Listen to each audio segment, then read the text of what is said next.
what do we imagine a philosopher's work as being? In the most general sense, it's something along the lines of finding out the meaning of things. Big things like life, love, war, beauty, death.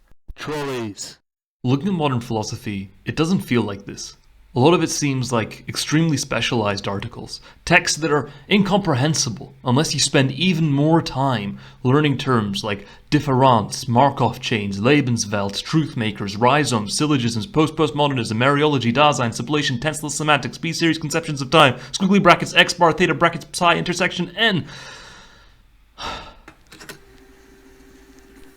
Now, I'm not trying to get out of my homework, and I'm definitely not saying you can summarize whole movements and schools of thoughts without reading them. There's plenty of examples of people who do this, and they're not really worth replicating.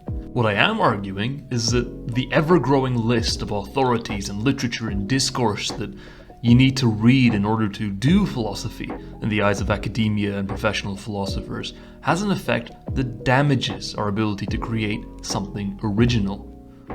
That effect, specifically, is acculturation, something that's inevitable if you spend enough time with the literature. Let me explain what I mean here with a diagram. Let's start with reality.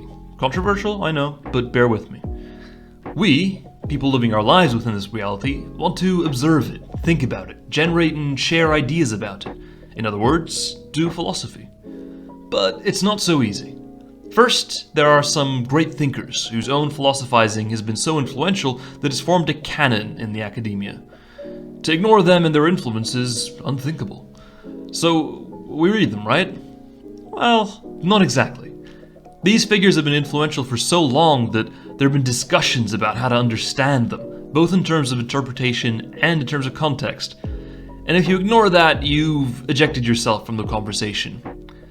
So, here we've got another layer of authorities on the canon. It's here where we can now try and interject. Here is where we form the discourse, at least two layers removed from the underlying reality we set out to discuss. And even entry into this level is jealously guarded, requiring the language and forms of academia.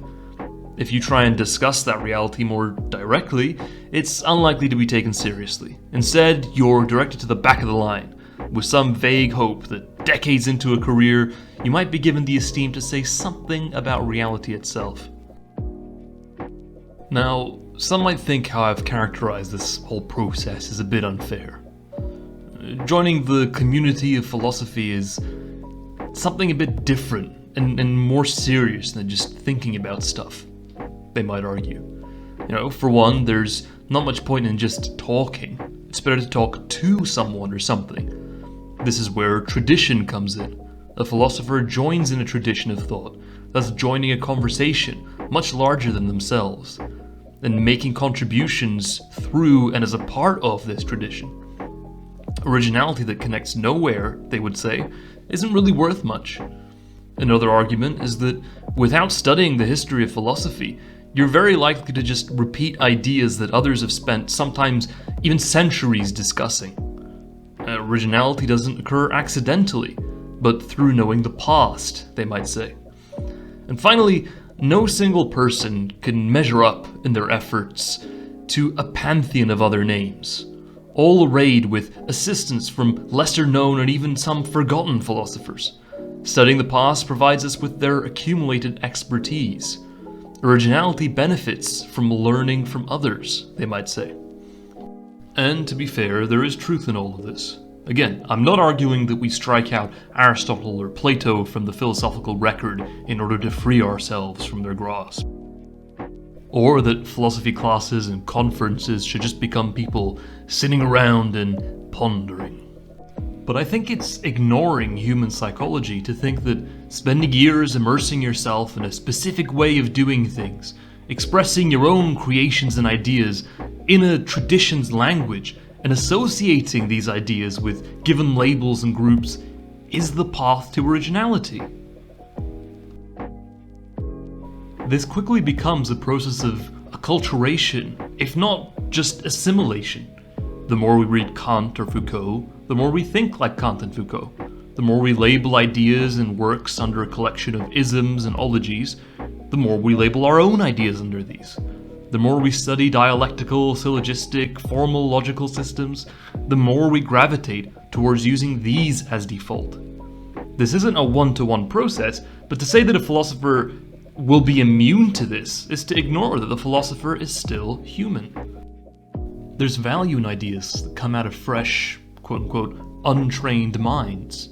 They provide fresh new ideas, they're unburdened by learned, self-imposed restrictions that may actually have outlived their usefulness. They can explore things others might not even consider. Sure, they might repeat ideas from the past, but we have to consider that there might be nuance in this. Just because two answers seem similar, we shouldn't just assume the later one is a pale imitation of the one that came before. There might be something new to be had in revisiting an old idea. To see how much philosophers are capable of valuing this kind of nuance, all you need to do is say something like, Kant is just Plato with extra steps, and see what happens.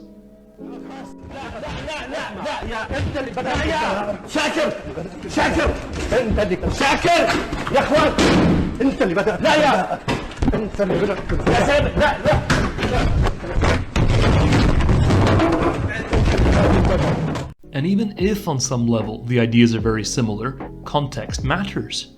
Ideas aren't just abstract constants floating in the clouds, plucked out when needed. They gain their significance from when, where, and how they're stated. The argument for acculturation is based on this same idea, that what we say gains value from the discussion we say it in. That's why we shouldn't deny that restating an idea in a different historical moment can have value. An academic might agree and say that academia does reintroduce ideas all the time. But here's the problem. If you want to bring a timely idea into the conversation, the broader conversation, the best way to do it isn't to derail the conversation into a long lecture and discussion about the roots of the idea, its rise and fall in popularity, how it's influenced present trends, and then talk about how it relates today. Doing this is pretty much asking for everyone to lose interest before you even get to the point. The history of philosophy is one thing, philosophy itself is another. This is important because the more we strive to acculturate ourselves to academia, the more incomprehensible we become to anyone outside of it, to the audiences that matter. There's a wonderful and true quotation from Churchill, who said that of all the small nations of the earth, aside from the ancient Greeks, no one has given more to mankind than the Scots. What's it all about? We'll just be a new country, we'll be the main country now, we'll be able to No, run I it. voted, no, I You'll vote voted, no. but he helped me, because I didn't Oh, get voted okay. that. I just wanted to. I just want to be part of you, I just think we've been like this for our time. This is particularly important today. We face problems that are maybe unprecedented in human history. Our concerns are moving more and more beyond questions about how unique humankind is, or about extracting wealth from nature and distributing it to people. We now have to reckon with things like the annihilation of all humankind, the rights of non-humans, the non-social aspects of morality and motivation, and much, much more else. Past philosophies may have tools to help us on this path, but we need to also be ready to break free from them. It's fair to say that past philosophies that contributed to the world today hold some blame for the problems we face. It's also fair to say that philosophies that haven't been effective in shaping the world might just be ineffective. Either way, there's a case for starting fresh, correcting the mistakes of mainstream philosophy, but not clinging to unsuccessful alternatives either. Sure, the mainstream can be reformed, or some alternative might deserve a second chance.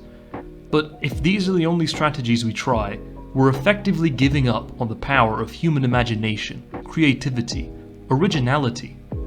These aren't bygone illusions, things we can discard in the face of tradition. These are the very foundations of philosophy itself.